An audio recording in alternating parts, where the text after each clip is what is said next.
ఆ అమ్మాయిని టార్గెట్ చేస్తున్నారు అనేది వాస్తవం. ఇవేవీ లేవు. ఆ అమ్మాయి అతనితో పెళ్లి చేసుకుంది. అక్కడ అతనితో ఏదో కొంత డిఫరెన్స్ ఉంది. ఆ ఉన్న టైంలో ఎవరితోనో రిలేషన్లోకి వెళ్ళింది ఆవిడ. అతనితో డివోర్స్ తీసుకుందా లేదా అనేది కూడా పక్కన పెట్టేసి వెళ్ళినప్పుడు అది కేవలం వాళ్ళ వ్యక్తిగత విషయంగా ఉంచకుండా ఎందుకు మార్కెట్లో పెట్టి మాట్లాడుతున్నారు? అది స్టేషన్కో కోర్టుకో పరిమితమై ఉండాలి కదా. ఎందుకు ఇంత విస్తృతంగా పబ్లిక్లో చర్చ చేస్తున్నారు అంటే పొలిటికల్ మోటో ఉంది కాబట్టి చేస్తున్నారు. ఇప్పుడు అతను డిమాండ్ చేసినట్టుగా రేపు డిఎన్ఏ టెస్ట్ చేస్తే విజయసాయి రెడ్డితో పాటు అందరికీ టెస్టులు చేయవలను అని చెప్తున్నాడు ఆయన. ఆ ప్రకారం టెస్టులు చేస్తే ఒకవేళ అటు నుంచి ఏదన్నా రిజల్ట్ వస్తే విజయసాయి రెడ్డికి అనుకూలముగా, లేదా విజయసాయి రెడ్డికి అనుకూలంగా అంటే ఆయనకు సంబంధం లేదు ఈ వ్యవహారంలో అని కానీ, లేదు సంబంధం ఉందని కానీ రిపోర్ట్ వస్తే అప్పుడు ఎలా వ్యవహరించాలి? ఇలాంటి సిమిలర్ కేసు ఒకటి మనం చూసాం గతంలో. ఎన్డి తివారీ గారి ఎపిసోడ్ చూసాం. మీడియా ఆయనకి తెలియకుండా ఆయన గదిలోనే కెమెరా పెట్టి వీడియో రికార్డ్ చేసి వీడియో పబ్లిక్లో పెట్టి ఆయన్ని ఎలా దెబ్బ కొట్టారు, ఎలా భ్రష్టు పట్టించారు అనేది చూసాం. అటువంటి కండిషన్ ఇక్కడ కూడా ఉద్భవించవచ్చు అనేది ఒక అనుమానం. విజయసాయి రెడ్డి ఇబ్బంది పడే అవకాశం ఉంది ఈ కేసులో అని. కానీ ప్రస్తుతానికి ఉన్నటువంటి ఇది చూస్తే చాలామందికి మదన్ మోహన్ మాట్లాడిన దానిలో కొంతమంది చాలా హేతుబద్ధత ఉంది అతను మాట్లాడిన దానిలో. అది విన్న తర్వాత మేము వేరే అభిప్రాయానికి వచ్చాం, ఇప్పుడు ఆ అమ్మాయే విలన్ అనుకుంటున్నాం అని మాట్లాడుతున్నారు కొంతమంది పొలిటీషియన్స్. కానీ ఆ ఆర్గ్యుమెంట్లో బలం లేదు. ఆ అమ్మాయి చెప్తున్న విషయాలు జెన్యూన్గా ఉన్నాయి, అతను మదన్ మోహన్ చెప్తున్నవి కొంచెం గందరగోళంగా ఉన్నాయి. ఆ గందరగోళంగా ఉన్న మాట వాస్తవం.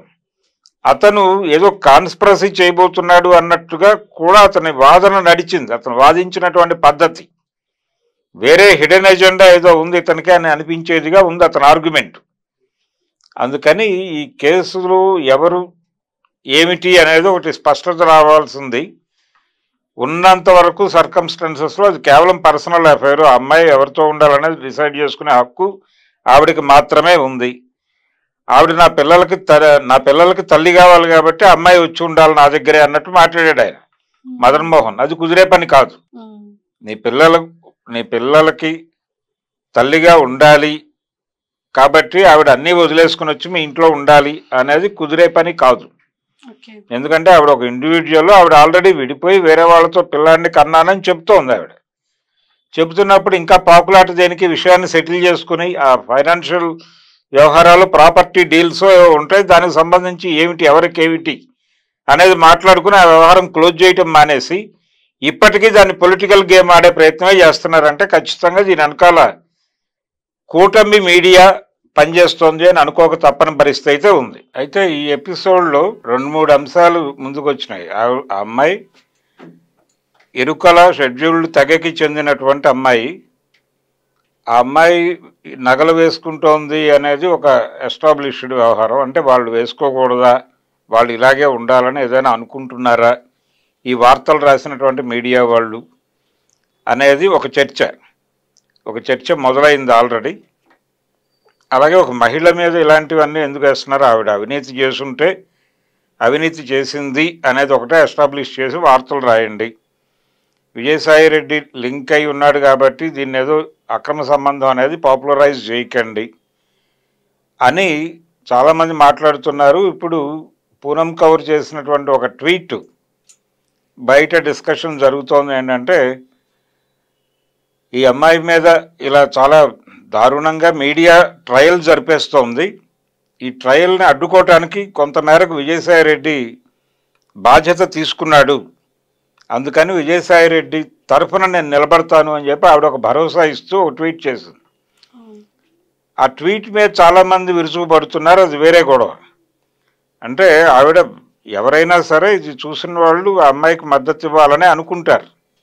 కండిషన్ అలా ఉంది. అతను కొంచెం విషయాలను ఏదో ట్విస్ట్ చేస్తున్నాడు అనిపించే విధంగానే మాట్లాడాడు అతని ప్రెస్ మీట్లో. అతని ప్రెస్ మీటు, ఆవిడ press meet, Vijayasai Reddy press meet ఇవన్నీ చూసిన వాళ్ళు ఆ అమ్మాయికి ఎంతో, ఆ అమ్మాయి తప్పు లేదని ఎవరు అంటలేదు. ఇదంతా కూడా మార్కెట్ ఎకానమీలోకి వచ్చాక నైతికత అనేది ఇంటికి వెళ్ళిపోయింది. నైతికత అనేది భ్రష్టు పట్టిపోయింది. ఎల్పిజి యుగంలో 1000 పడగల్లో చివరి పడగ అని విశ్వనాథ సత్యనారాయణ గారు చెప్పుకున్నటువంటి పాతివ్రత్యం కూడా చచ్చిపోయినటువంటి కండిషన్ ఉంది. దీన్ని యాక్సెప్ట్ చేసి తీరాల్సినటువంటి నిజం ఇది. ఇక్కడ ప్రధానంగా వాళ్ళిద్దరికీ అభిప్రాయాలు కుదరలేదు, కలిసి ఉండలేని వాతావరణం వచ్చింది. ఆవిడే వాంటెడ్గా అతను అమెరికా పంపించిందని అతను అంటున్నాడు. పంపించి ఉండొచ్చు కూడా. డివోర్స్ తీసేసుకున్నాం కాబట్టి అతను అమెరికా వెళ్ళిపోయాడని ఆ అమ్మాయి చెప్తోంది. ఆ తర్వాత ఇతనికి డివోర్స్ ఇచ్చేసే ఆ పేపర్ చూపిస్తున్నాడు. అతను కూడా పేపర్ సంతకం పెట్టించుకున్న మాట వాస్తవమే అని చెప్తున్నాడు ఆయన. కాకపోతే విషయం చెప్పలేదు, నాకు సంతకం పెట్టించుకుని వాళ్ళు రాసుకున్నారు అని చెప్తున్నాడు. విడిపోయిన తర్వాతే, అంటే అతనితో కులపరమైనటువంటి వాళ్ళ తెగకి సంబంధించిన ఆచారాల ప్రకారం విడిపోయిన తర్వాతే తను వేరే వ్యక్తిని పెళ్లి చేసుకున్నానని చెప్తోంది ఆవిడ. అది తప్పెంత మాత్రము కాదు.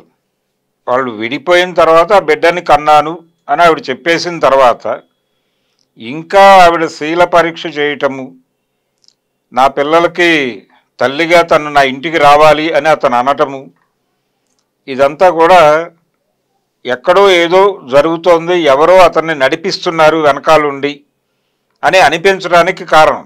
కొంతమంది స్టాండులు మార్చేశారు అతను మాట్లాడిన తర్వాత.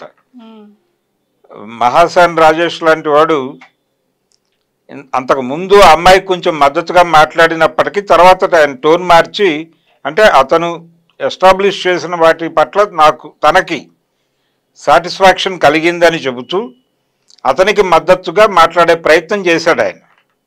అంటే ఆ లెవెల్లో అతను తన దగ్గర ఉన్న నిజాలని చాలా ప్రాపర్గా జనాలకి కనెక్ట్ చేశాడు. ఆ అమ్మాయి నిజంగానే వేరే వాళ్ళతో ఎఫ్ఐఆర్లో ఉంది, ఆ వ్యక్తి విజయసాయి రెడ్డే కావచ్చు. అయితే ఏమిటి దానిలో ఉన్న ప్రత్యేకత ఏమిటి? అదేమన్నా విచిత్రమా? అలాంటి సంబంధాలు పెట్టుకోవడం తప్పని ఎక్కడైనా ఉందా? కోర్టు అడ్మిట్ చేసింది కదా, ఎందుకు దాన్ని రచ్చ చేస్తున్నారు? వాళ్ళిద్దరూ 2 యూనిట్లుగా ఎందుకు చూడట్లేదు? ఆ అమ్మాయిని శాంతిగాను అతన్ని విజయసాయి రెడ్డి గాను ఎందుకు అనుకుంటున్నారు? వాళ్ళు ఓపెన్ అయినా ప్రమాదం ఏమిటి? అవును, మేమిద్దరం కలిసి ఉన్నాం కొంతకాలం, ఆ పిల్లవాడు ఆయన నుంచి నాకు పుట్టినటువంటి కుమారుడే అని చెప్పడం వలన ఆవిడకి వచ్చిన నష్టం ఏమిటి? ఒకవేళ అది నిజం అయి ఉంటే ఆయన ఏమన్నా చేస్తాడా? ఆయన అట్లాగూ రోడ్డు మీదకి వచ్చాడు. ఈ రిలేషన్షిప్ వాళ్ళు రోడ్డు మీద పెడతారు అనే విషయం కూడా వీళ్ళకి ఏదో మేరకు ఒక ఊహ ఉంది. అందుకని ఇప్పుడు చాలామంది ప్లేట్ తిప్పేసి ప్రభుత్వ అనుకూల వైఖరి అవలంబిస్తున్నట్టుగా నటిస్తూ విజయసాయిరెడ్డి మీద దాడి చేస్తున్నారు. ఆయన మీడియా సమావేశం పెట్టి కూడా ఏది మాట్లాడాలో అది మాట్లాడకుండా, ఏది మాట్లాడాల్సిన అవసరం లేదో అదంతా మాట్లాడి వెళ్ళిపోయాడు. ఇది ఒక ట్విస్ట్ ఆయన వైపు నుంచి. పర్సనల్ ఏరియాలోకి వచ్చేస్తున్నారు అనేది అమ్మాయి ప్రధానమైన ఆరోపణ. మా జీవితాల్లోకి చొరబడిపోతున్నారు మీరు, మాకు ప్రైవసీ లేదు, మాకు ప్రైవసీ లేకుండా సఫకేట్ చేస్తోంది మీడియా అని మాట్లాడింది ఆవిడ.